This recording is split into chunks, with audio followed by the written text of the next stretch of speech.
Hiya, it's Hannah the Artisan Duck and I'm back with a polymer clay tutorial today. I made these pendants in a tutorial before where I showed how to use a clay cane to make beads and pendants. I'll put a link to that below if you're interested.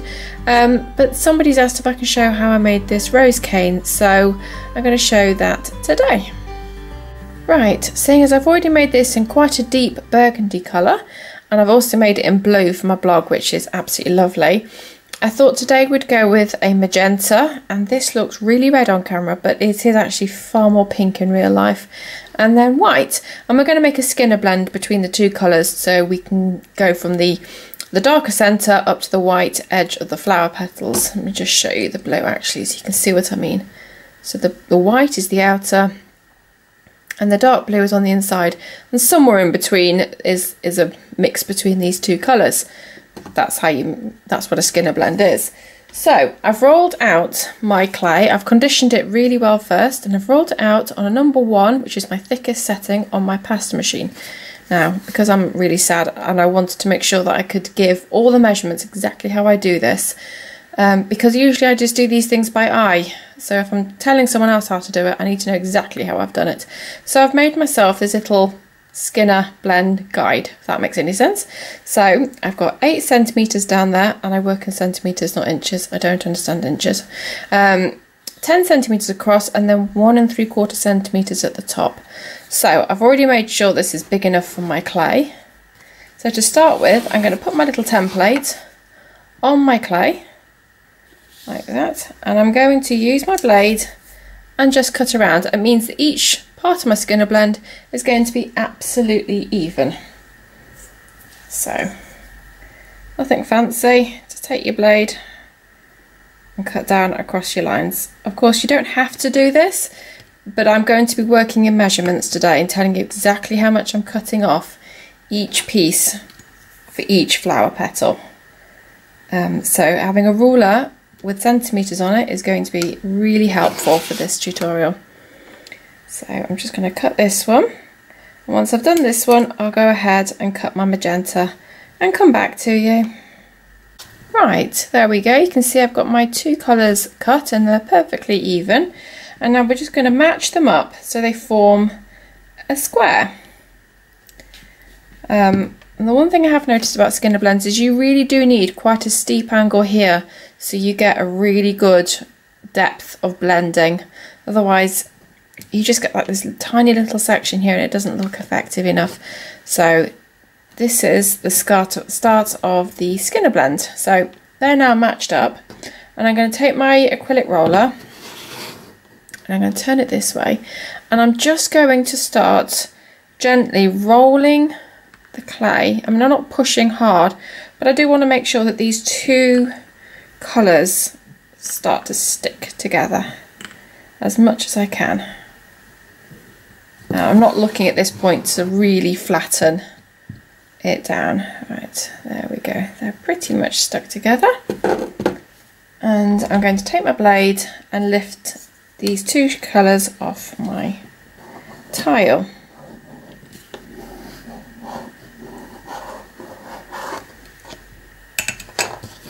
There we go. So now to start the blend, we're going to fold this in half, and we're going to match the white corner with this white corner and this pink corner with this one over here. So just do your best, and you're going to get that join down there and try and get as much air out of it as you can. So I often just squeeze it like that, so there's no air trapped in there. And I'm going to put this through my pasta machine on a number 1 still, because obviously we've doubled the thickness now anyway.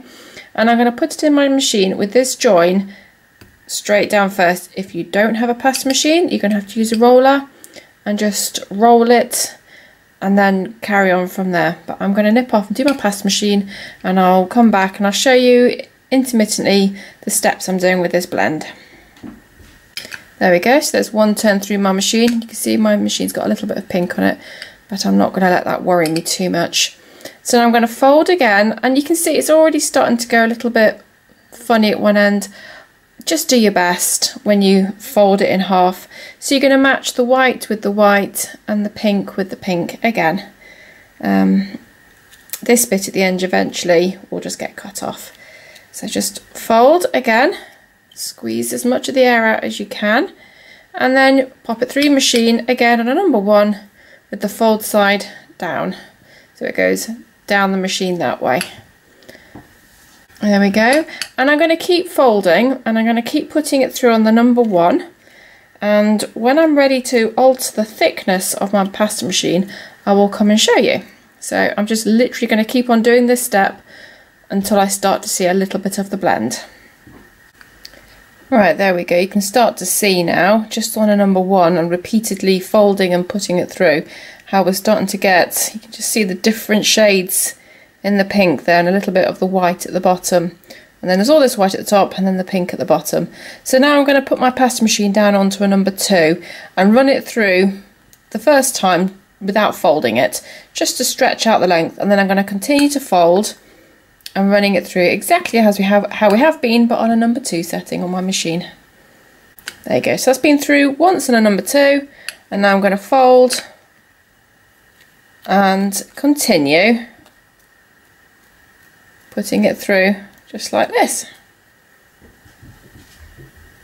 Right, now that's just to say that if you start getting, it starts getting too long for your pasta machine, as it does sometimes, I'll just fold in the very top sections, I'll just squash them down, like seriously just squash them down, run it through the machine and then carry on, and just reduce the overall length of it. But I'm not taking it so far that it's going to end up encroaching on the blend. It's just a little bit at the top or the bottom, however you want to do it.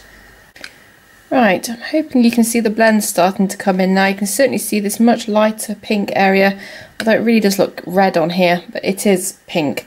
So I'm going to take my pasta machine down to a number 3, pop this through on a number 3 without folding it, and then I'm going to continue to fold and bring it back through, and I'll show you when the blend is pretty much done and ready to go on to the next step.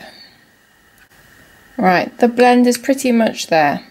So I'm going to take my pasta machine down to a number 4, and I'm going to feed the clay through this time, but starting from the white and working our way up. So I'll show you when I've done that. I wish I could show you my pasta machine, but it's kind of on the other side of my desk to my camera, and it wouldn't be very easy at all to show you. So yeah, I'm going to put it down that way and pull it through. I'll be back when I've shown you when I've done that. There you go. So that's now been done on a number 4, and I'm going to go down one more, and I'm going to do it on a number 5. And again, I'm going to put it down white end first. Right, there's my clay all rolled through. So this is quite long. You are going to want to support this as it goes through the pasta machine on this last one, because it's going to get long and it can stick to your machine and then snag and pull as you're trying to do it. So I'm just going to cut myself a straight edge on that white, and you know, I don't overly concern myself about getting the blend as smooth as possible, because we're going to concertina it back up now. So I've gone quite quickly at doing this, and also I've got to go and pick my kid up from school, so I don't have a ton of time. So we're going to concertina this up, and I'm going to show you what I mean in a minute.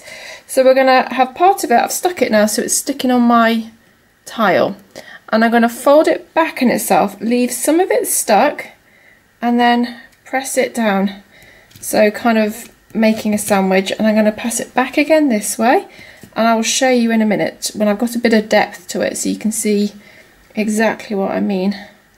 And we're just going to put it down, get the cat fur out, honestly he gets everywhere, and keep layering this clay. And I'm trying to push out as much of air bubbles along there as I can. So I might do a few more before I try picking this up to show you.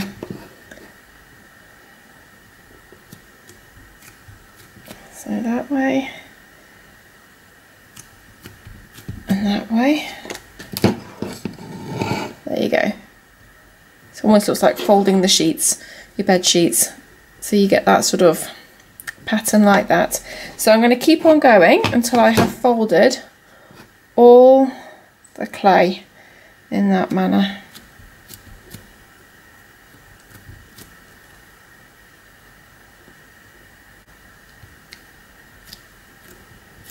There we go, let's see if I get one more. Pretty much. Right, so let me get this up. I can show you what it looks like.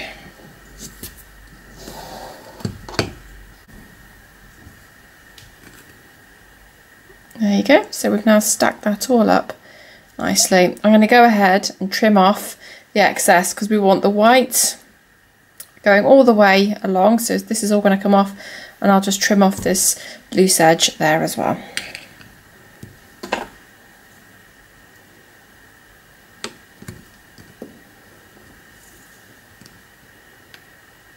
I keep thinking I ought to do a tutorial for scrap clay because there's always so many offcuts and so many cool techniques you can do. So there's my stack, and it's a bit wibbly, and that really doesn't matter because we're now going to shape it into a long snake shape, if that makes any sense. So I'm going to start, and I always tip it upside down, and I'm pushing the white down so to form like a curved edge, because we want this white to go down the sides of our circle. It'll all become clear in a minute. And then I'm going to do the same with the pink, and I've got the damp tissue that I can just keep wiping my tile off with. So I'm just going to shape the end of that, and I'm just going to gently now start to squeeze it and shape it so I go along the length and then down the opposite. So I've got the white and that top corner there, and I'm squeezing it that way, and I'll do the same on this way. The point is I'm trying to make this into a long snake shape. So I'm just going to continue compressing it. If you get any air bubbles like this one here, you can just burst it with a blade and push the air out and smooth it down. When you think it's kind of getting to a point that you could roll it, then you roll it.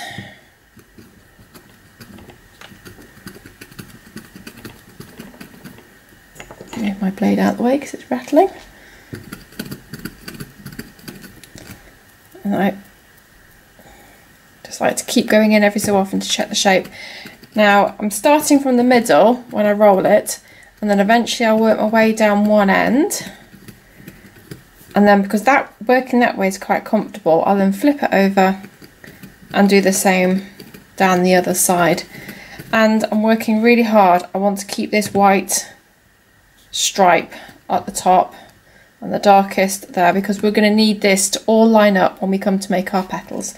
So I'm going to carry on, and I want this piece to stretch out to about 29 centimeters long, and it has to be that length because then I measured the petals, so that will give us enough length to cut the petals. So I'm going to go away and I'm going to roll this through, and I'm going to make sure it reaches 29 centimeters before I get back to you. Right, so I've rolled out my clay, and you can see I've really tried hard to keep this white strip on top. It has gone a little bit pink as I've rolled it, but that doesn't matter because you're not going to see this outer edge when we've rolled it into our cane. So all I'm going to do now is to trim off these ends here as close as I can, because I really want to retain the length, and then we'll double check the length once we've done that. So I'm just going to take my blade and just really carefully cut off just the smallest amount so I can get a nice flat edge there, and on the same on the other side, because once we've done this we're going to cut it into sections, and each section will be a rose petal. There we go. And now I'm going to double check the length again, because I would now want it to measure 28.5 centimeters. So bring in my long ruler and I can just measure it, and I can see that it actually perfectly, I don't know if you can see that, probably not, It's actually perfectly on 28.5 there. So, right, starting at one end, we're going to cut into different lengths. So the first length is going to be 2 centimetres. So just get your ruler, pop it against, find where your 2 centimetres is, about there, and then you can just cut straight down. So that's the first piece. The next two after that are going to be 3 centimetres each. So again, I'm just going to match up my cane. I'm hoping you can see what I'm doing. Like that. So put that straight against my ruler. Like that. And I'm measuring 3, and then I need 2 at 3 centimetres, so there's 6. So I'm just going to cut straight down. 1. So, and if these aren't like perfectly accurate, no, don't stress about it. As long as they're roughly the same, you're fine.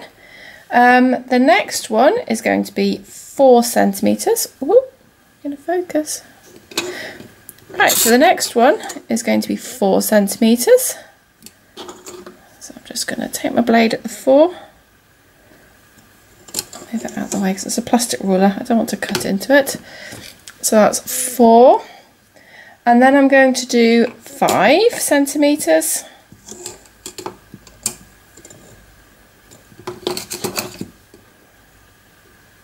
Like that.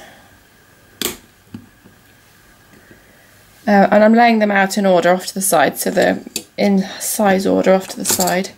And I'm going to do 5.5 centimetres. And the last one should be 6, like that. So each one of those is a rose petal. I will put the measurements in a blog post, so you can go off and check out the blog post if you want to find all the exact measurements, if you want to have a reference that you can read. But these are now all my petals. Right, the first thing we're going to do now is to take the smallest piece, which is the 2 centimetre piece, and we're going to roll it, and this now needs to become 6 centimetres long. So just roll it through. And I always start in the middle and then work my way out to the edges. And you're going to get slightly wobbly ends, but it doesn't matter. The main thing now is to try and retain that white strip in a straight line, as that's going to be the outer edge of the petals. This is going to be the middle part of the rose, which is why it's the smallest, because this is the smallest petal, so to speak.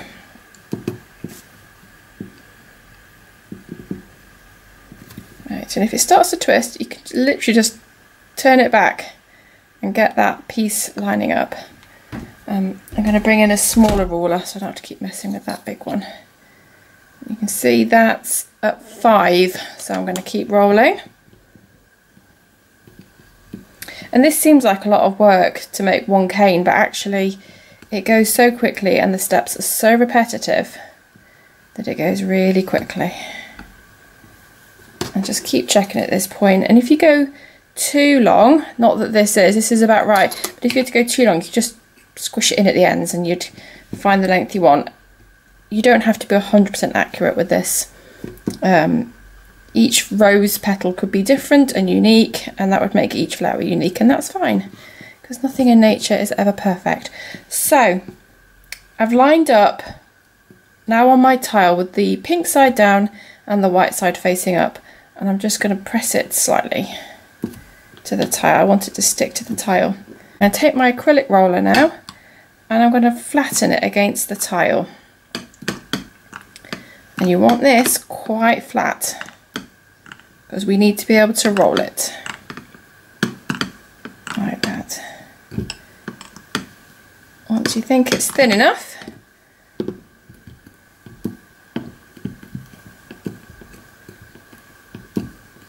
I think it goes to about 7.5. That's just under. So the blue one I took it down to 7.5 inches, centimetres long. So There you go, so you flatten that. It's about, you can see from the top to there, it's about 7.5 centimeters long. And I'm now going to find the edge where I've got the most white. So there's quite a lot of pink showing on that side and there's a lot less on this side. So I'm just going to squash this side, make it flat and try and get as much of that white over to the edge as possible. Because when we roll it in, this is going to give the contrast, the centre swirl. There we go. Now I'm going to use my blade. Whoops, I've got something rolling off to the side. And I'm going to scoop it up. And now I'm going to roll it. So I'm going to start with this edge where there's the most white. And I'm just going to really gently, as tight a coil as I can, push that inwards.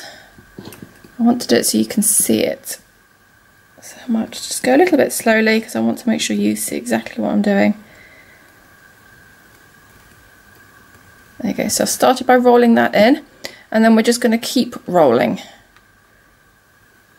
so that you get as tight a coil as you can.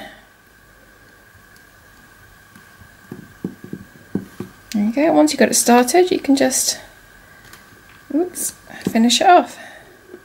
It's very, very hot in the UK today. Having some of the hottest days ever, and we don't have things like air conditioning. So my clay is really soft.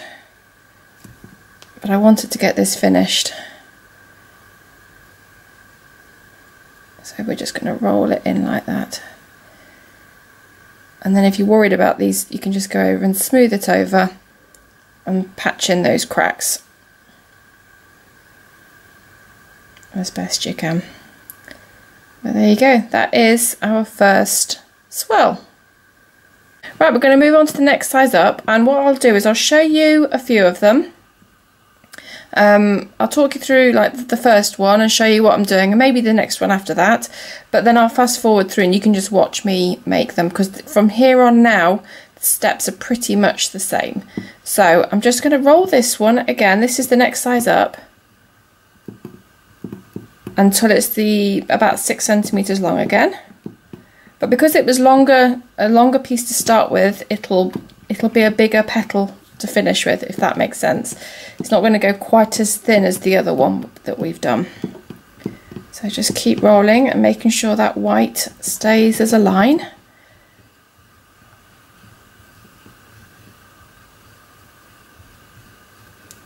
Just keep twisting it back if it's moving off. And you can also just pull it. Like I say, the clay is really soft today, so I'm having to be really careful with how much I handle it. So I'm going to stick that down to my tile, making sure that pink is on the tile and the white is up, and I'm going to roll it again. And we're not going to roll it anywhere near as thin as the other one, but we do need it to be roughly the same length. So once you feel like you've rolled it enough, you can always scoop it off your tile like that, because it's flat now, you can see, and just gently pull it until you've got it roughly the same. You can see that's pretty much the same length. So move that one back out of the way.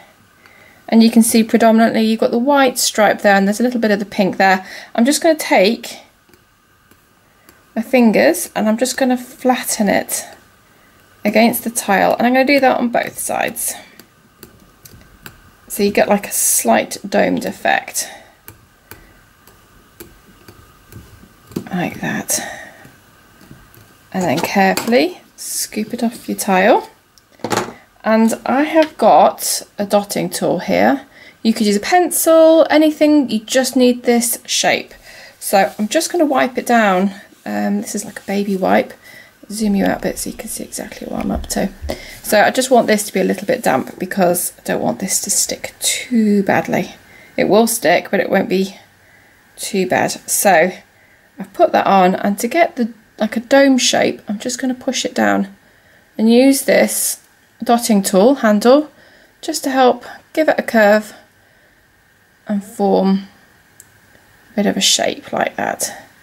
Once you're happy, and I'm being really careful how hard I push that because like I say, this clay is very sticky today. Bring it off. You can see you've got this little shape, and the bigger the clay to start with, the greater the depth you'll have in the petal. So that's the first one. I'm going to go off and I'll show you all the rest of them. You're going to roll them all out to roughly 6 centimeters and then squash them and flatten them and pull them out to be the same length as the middle piece. Obviously the longest piece is already at 6 centimeters, so you could just squish that around, make it slightly thin if you want, but then put it down, unroll it, and then shape it from there exactly the same.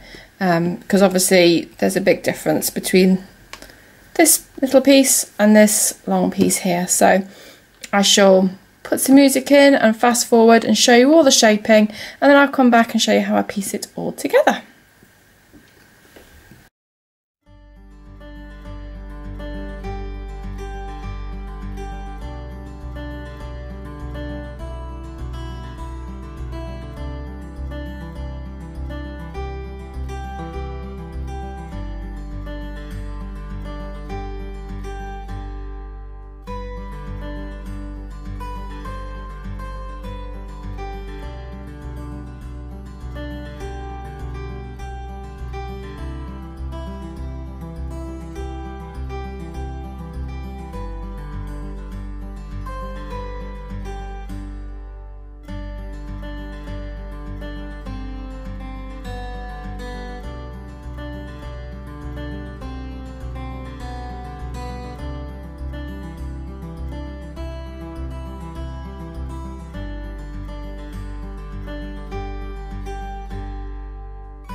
Right, so these are all the pieces that I've shaped. These are the smaller pieces, and I've lined them up so they gradually get larger so I can keep track of what I've got.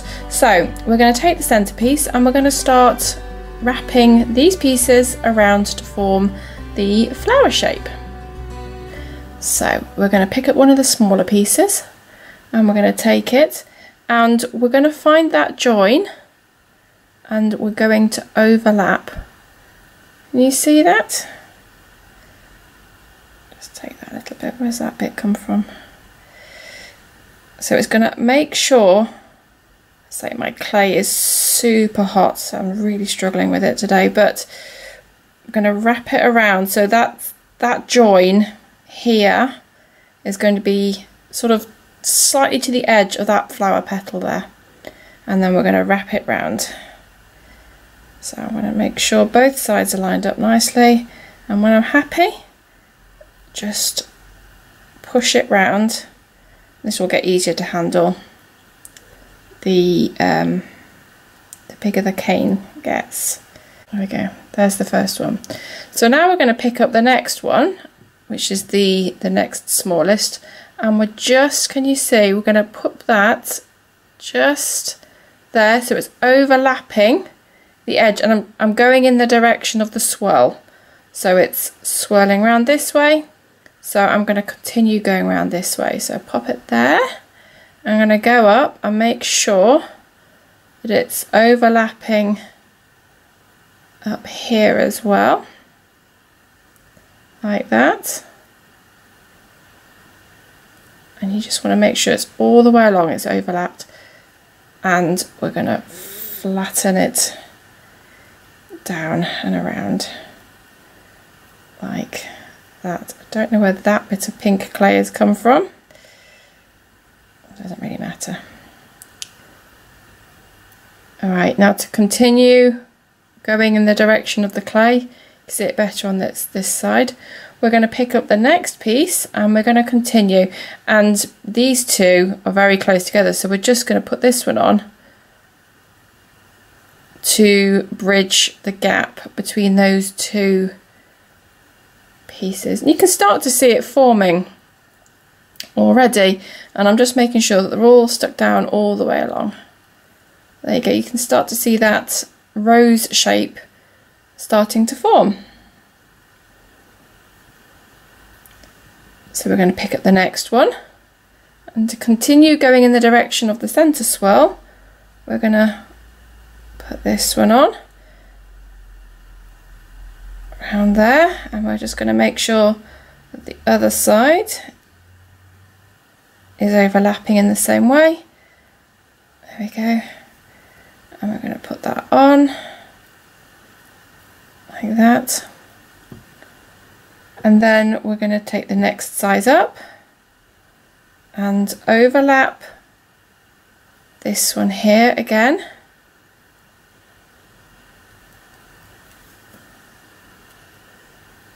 and bring it down. Now the last one, we might need to just jiggle it around a bit, because the last one I want to join up these petals as much as I can. So I'm going to make sure that one's pushed out as far as I can. I don't know if you can hear, this clay is so sticky today. I can't put my fan on though, because you'll be able to hear it whirring in the background, which will be really annoying. And I'm just going to take this one, and I can just see the gap between those two. I just need to widen it slightly. So I'm really just going to pour the clay out gently at the side. I'm trying to keep this shape here with it's like a slight domed effect. Yeah, just widen it, and you can take your time when you put this one on, especially if it's super hot like it is today. Once it's down, you're not going to get a chance to reposition it. So I'm just going to carefully put that one there. I'm going to follow that line down like that. I'm trying to avoid that from falling over for a minute. I'm going to push this side in, and then I'm going to have to really just pull this over. Like I say, there's no shame in squishing this around at this point, making it work for you as best as you can.